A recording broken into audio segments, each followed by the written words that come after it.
नमस्कार साथियों, मैं हूं आपका दोस्त भानु भार्गव और आप देख रहे हैं जीके विद भानु चैनल। दोस्तों, आज हम निष्ठा का पहला मॉड्यूल इस वीडियो के अंतर्गत लगाएंगे और बारी बारी से करके आपको इस चैनल पर निष्ठा के सभी मॉड्यूल को हम लेकर के आएंगे, जिसमें सभी मॉड्यूल के हम दोस्तों 30 से 35 महत्वपूर्ण क्वेश्चन लेकर के आ रहे हैं। तो आप इस चैनल को जरूर सब्सक्राइब कर लीजिए और हमें प्रोत्साहित करने के लिए आप वीडियो को लाइक जरूर कीजिएगा। तो दोस्तों, आज मॉड्यूल फर्स्ट के हम 36 IMP क्वेश्चन इस वीडियो के अंतर्गत लगा रहे हैं और बारी बारी से आपको इस चैनल पर जीके विद भानु चैनल पर ये आप यूट्यूब पर सर्च कर सकते हैं और इस चैनल को सब्सक्राइब कर लीजिए। साथ में अपने शिक्षक साथियों को भी यह व्हाट्सएप व फेसबुक पर शेयर जरूर कीजिए ताकि वह भी इस मॉड्यूल को अच्छे से लगा सकें और बारी बारी से हमारे सभी मॉड्यूल के IMP क्वेश्चन इसके अंतर्गत आ रहे हैं। तो दोस्तों, चलिए अब हम वीडियो को शुरू करते हैं। तो दोस्तों, इस वीडियो के अंतर्गत हम निष्ठा का फर्स्ट मॉड्यूल जो है उसके 36 IMP क्वेश्चन लगा रहे हैं। जैसा कि पहला क्वेश्चन दिया है, निष्ठा का फुल फॉर्म क्या है। तो दोस्तों, आपको पहले निष्ठा का फुल फॉर्म आना चाहिए और जैसा कि निष्ठा का फुल फॉर्म है national initiative for school heads and teacher holistic advancement, यह इसका फुल फॉर्म है। दोस्तों, अगला क्वेश्चन दिया है, निष्ठा के द्वारा कितने शिक्षकों को प्रशिक्षण दिया जा रहा है। तो दोस्तों, करीबन 42 लाख शिक्षकों को इसमें संपूर्ण देश में प्रशिक्षण दिया जा रहा है। और नेक्स्ट अगला क्वेश्चन है दोस्तों, निष्ठा प्रशिक्षण का मुख्य उद्देश्य क्या है। तो सभी शिक्षक साथियों के क्रिएटिव, ऊर्जावान, उत्साही बनाकर सतत उनके व्यवसाय का उन्नयन करना, बच्चों को क्रिएटिव बनाते हुए उन्हें शिक्षा की मुख्य धारा से जोड़ना ही शिक्षा का निष्ठा प्रशिक्षण का मुख्य उद्देश्य है। नेक्स्ट अगला क्वेश्चन दिया है, निष्ठा प्रशिक्षण की विशेषता क्या होती है। निष्ठा प्रशिक्षण की विशेषता क्या होती है। तो इसकी विशेषता होती है दोस्तों, हिंदुस्तान के सभी शासकीय शालाओं में कक्षा 1 से 8 तक के सभी प्रधान अध्यापक, संस्था प्रमुख, अकादमिक समन्वयक उन्मुखीकरण करना और उन्हें निष्ठा के महत्व के बारे में समझाना ही निष्ठा प्रशिक्षण की विशेषता है। नेक्स्ट अगला क्वेश्चन दिया है, निष्ठा प्रशिक्षण कार्यक्रम में कुल कितने मॉड्यूल हैं। तो दोस्तों, निष्ठा प्रशिक्षण में टोटल कितने मॉड्यूल हैं। 18 मॉड्यूल हैं। ये 18 मॉड्यूल हैं जिसे आप सभी प्रशिक्षित हो चुके हैं और इसका दोस्तों आप टेस्ट होना है, तो आपके लिए यह वीडियो बहुत ही महत्वपूर्ण हो सकता है। नेक्स्ट है, निष्ठा के प्रत्येक मॉड्यूल में कितने चरण होते हैं। तो इसका सही जवाब है दोस्तों 7 चरण होते हैं। निष्ठा के प्रत्येक मॉड्यूल में कितने चरण होते हैं, 7 चरण से होकर के गुजरता है। अगला, प्रत्येक मॉड्यूल में कितनी गतिविधियां होती हैं। तो निष्ठा के प्रत्येक मॉड्यूल में कोर्स में 2 गतिविधियां होती हैं, एक ऑनलाइन गतिविधि और दूसरी ऑफलाइन गतिविधि होती है।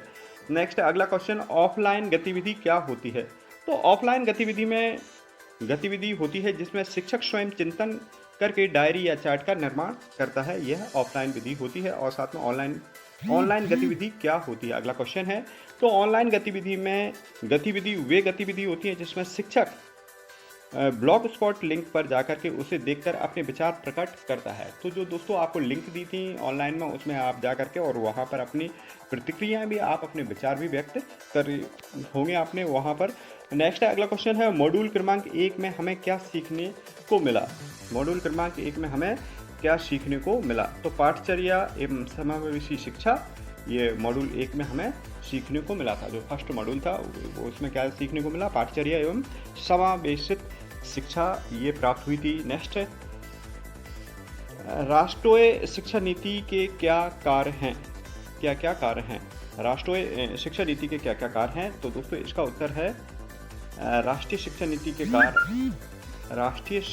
के जो कार्य हैं वही इसके कार्य हैं। नेक्स्ट, किसी बच्चे में क्या क्या गतिविधि पाई जाती है। किसी बच्चे में क्या क्या गतिविधि पाई जाती है। तो सीखने का स्तर, आकार में, आर्थिक स्थिति में, लिंग, जाति, उम्र एवं दिव्यांगता आदि। तो किसी बच्चे में क्या क्या विविधता पाई जाती है। तो विविधताएं विभिन्न प्रकार की होती हैं, स्तर की होती हैं, आकार की होती हैं, आर्थिक स्थिति की विभिन्नताएं होती है, लिंग की, जाति से, उम्र से रिलेटेड और दिव्यांगता से रिलेटेड ये विभिन्न विविधताएं होती हैं। यानी जो छात्र होते हैं वो विभिन्न प्रकार के होते हैं। नेक्स्ट है, इनमें अंतर होता है। अगला क्वेश्चन दिया है, किसी विद्यालय की समस्त दिनचर्या किसके निर्देशन में होती है। किसी विद्यालय की समस्त दिनचर्या किसके निर्देशन में होती है दोस्तों। तो ये इसका सही जवाब है, किसी भी विद्यालय की समस्त दिनचर्या प्रार्थना से लेकर खेलकूद तक राष्ट्रीय पाठ्यक्रम के निर्देशन में होती है। तो ये आपको ध्यान रखना है, ये किसके प्रार्थना से प्रारंभ होकर के खेलकूद तथा राष्ट्रीय पाठचर्या के निर्देशन में होती है। पाठ्यक्रम का आशय किससे है दोस्तों। पाठ्यक्रम का आशय क्या है। तो पाठ्यक्रम दो शब्दों से मिलकर के बना है, पाठ्य और क्रम, अर्थात किसी भी कक्षा के लिए विषयों तथा उससे संबंधित शिक्षण सामग्री का सुव्यवस्थित प्रस्तुतिकरण ही पाठ्यक्रम कहलाता है। अगला क्वेश्चन दिया है, अभी तक देश में कुल कितनी राष्ट्रीय शिक्षा नीति बनी है? तो भारत में अभी तक कितनी राष्ट्रीय शिक्षा नीति बनी है? तो हमारे देश में दोस्तों अभी तक कुल 3 राष्ट्रीय शिक्षा नीति बन चुकी हैं।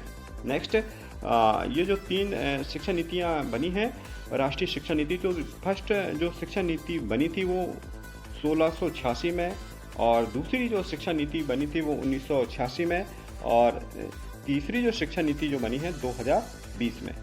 अगले क्वेश्चन की ओर बढ़ते हैं दोस्तों। NCERT द्वारा कुल कितनी राष्ट्रीय पाठ्यक्रम की रूपरेखा बनाई जा चुकी है? NCERT द्वारा कुल कितनी राष्ट्रीय पाठ्यक्रम की रूपरेखा बनाई जा चुकी है? तो इसका आंसर है दोस्तों,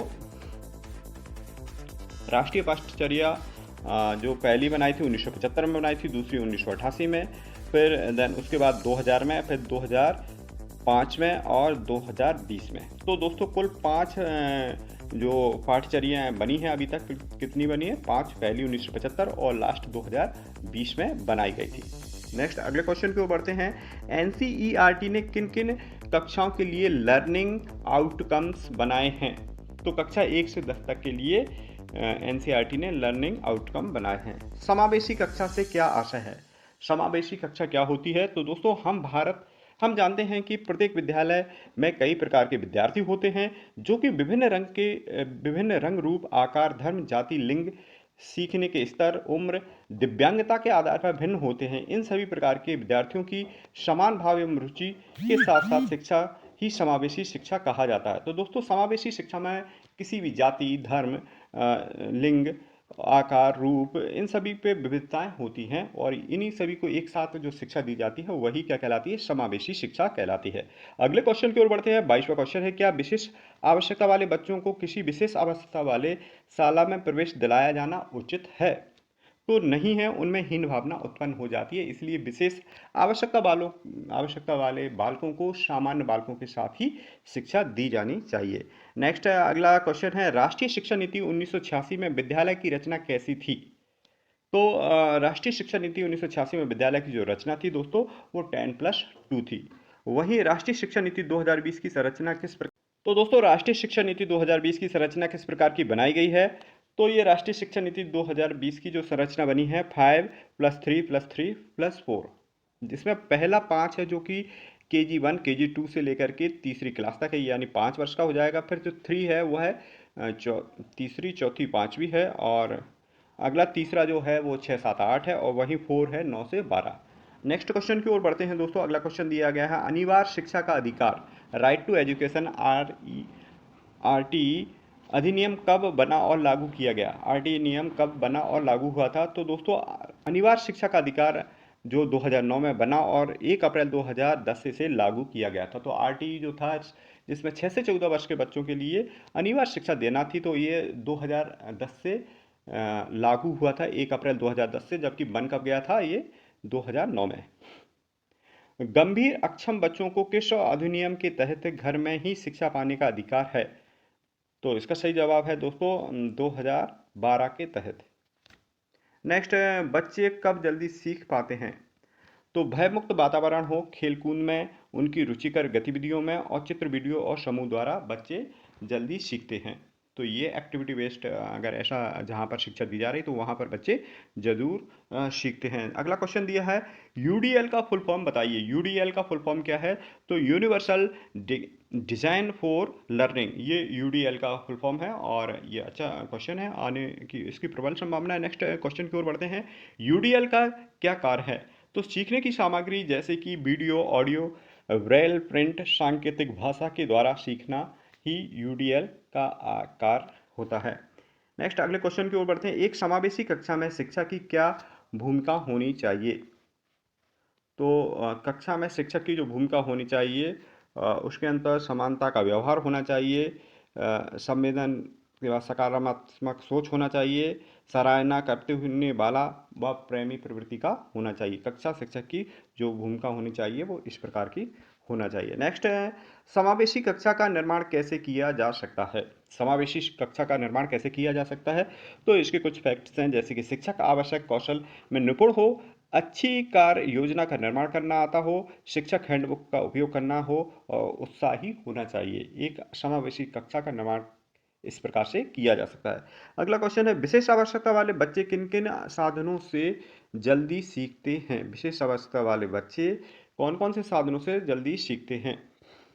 तो ऑडियो बुक के द्वारा, वर्खा सीरीज के द्वारा, स्पर्श मैप बुक द्वारा और सांकेतिक भाषा वीडियो कार्यक्रम द्वारा, शिक्षक हैंडबुक के द्वारा शीघ्रता से सीखते हैं। समावेशी बच्चों का मूल्यांकन किस प्रकार किया जाता है? तो समावेशी शिक्षा के अंतर्गत दोस्तों, जैसा कि हमने पढ़ा है कि प्रशिक्षण दिया है कि इसमें विशेष आवश्यकता वाले बच्चे होते हैं। समावेशी बच्चों का मूल्यांकन किस प्रकार से किया जाता है? स्पष्ट संदेश देना, प्रश्न को उत्तर के लिए पर्याप्त समय देना, चित्र कार्ड, फ्लैक्स कार्ड, शब्द कार्ड, पोस्टर आदि का निर्माण करना, ये रहता है।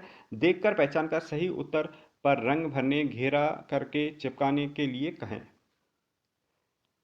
एनसीएफ 2005 के सिद्धांत क्या हैं? एनसीएफ 2005 के सिद्धांत क्या हैं? तो एनसीएफ 2005 के सिद्धांत है, रटने की प्रथा बंद होना चाहिए, मूल्यांकन सरल, उसमें लचीलापन होना चाहिए, बच्चों का सर्वांगीण विकास हो, ज्ञान को जीवन से जोड़ना चाहिए। यही एनसीएफ 2005 के सिद्धांत है। तो ये 4 सिद्धांत आपको एनसीएफ 2005 के ध्यान रखना है।